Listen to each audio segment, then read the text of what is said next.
Welcome to World History with Mr. Giese. In this episode, we will be discussing the background of conditions in Europe prior to 1300. We will be discussing the changes in society that sparked the beginning of the Renaissance, why the Renaissance started in Italy, what ideas emerged in both the Italian and Northern Renaissance, and then we'll compare and contrast the ideas of the Italian Renaissance to the Northern Renaissance. Europe embarked upon a tipping point around 1300. There were catastrophic events that occurred that would shape life and lay the foundation for the Renaissance in Europe. After 1300, the Black Death, starvation, and war all took its toll and produced an enormous loss of life. Farmers could also, partly due to the loss of population, produce more than their share of crops. This led to a surplus of food and lessened the need for people to grow their own food. And now, this newly acquired free time would provide an opportunity to people in Europe, an opportunity to think about something other than survival. Another element that changed the landscape of Europe was the specialization of various areas based on their environment. For example, England began to produce more wool, and Germany produced more grain. This allowed for trade within these areas for products that they did not have. In Italy, city-states emerged to do the same type of specialization, and due to its strength in commerce, Italy provided a place for people to do work in areas other than farming. Socially, you would see merchants, which were either bankers or traders, and you would see artisans.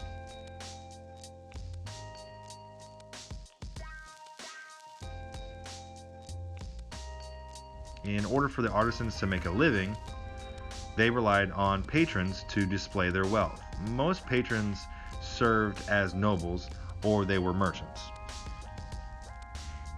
As the economy and social structure in Europe changed, new ideas started to appear. There was a new interest in art, literature, science, and learning. This time period is now referred to as the Renaissance, meaning rebirth. The new ideas of the Renaissance did not come out of thin air. There was inspiration through learning about the writers and scholars of ancient Greece and Rome. The ancient works were brought by travelers seeking refuge in Italy as they escaped from the Ottoman Empire. These new ideas sparked different thinking in the areas of art, philosophy, and science. Scholars began to challenge the church's scholastic education with the classics, grammar, poetry, and history. This movement and its subjects is known as humanism. Humanism emphasized individual accomplishments.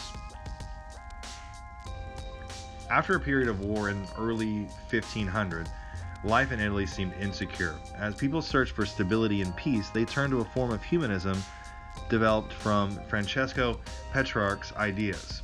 The focus was mainly secular, or meaning to have a worldly focus rather than a spiritual focus.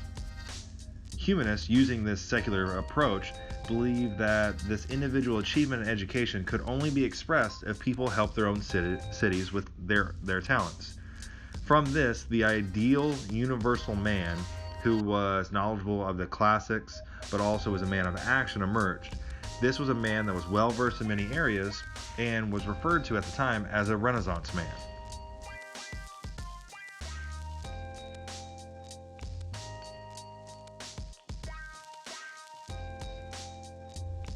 As these ideas or ways of thinking emerged in Italy, they then spread through trade and commerce to parts of Northern Europe. In the mid-1400s, Johannes Gutenberg contributed to this spread with his creation of the printing press. This allowed rapid access to new ideas throughout Europe by printing books at a quicker pace than scribes were able to write books. However, not all ideas and techniques were the same. If you were to compare the artists of the Italian Renaissance to that of the Northern Renaissance, then you would see that the Northern artists used a more realistic approach to their works. The Italian artists tried to capture the beauty and grace of Greek and Roman gods, and the Northern artists tried to depict the people as they really were. After discussing the artists of the Renaissance in class and looking at their works and comparing the Italian and Northern Renaissance artists, we'll be discussing how these new ideas and thinking impacted the church, more specifically the Catholic Church.